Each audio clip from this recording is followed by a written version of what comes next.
I Hossain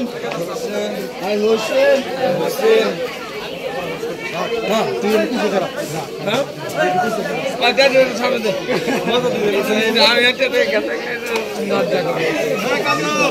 হ্যাঁ ভাই ঘুমনা দেয়া গেলে আমি দেখানোর হয়ে গেল এই কথাটা আমি জানবার আইছি তোমার লাগবে না তোমার ঘরে মানে ব্যবহার করে আমি যাইবে লাগছি শোনা যাবেন দিকে আর কোনো হ্যাঁ এই যে আমরা এখান থেকে বেরিয়ে যাবো মানে ইয়া এই যে ঘরে যাবেন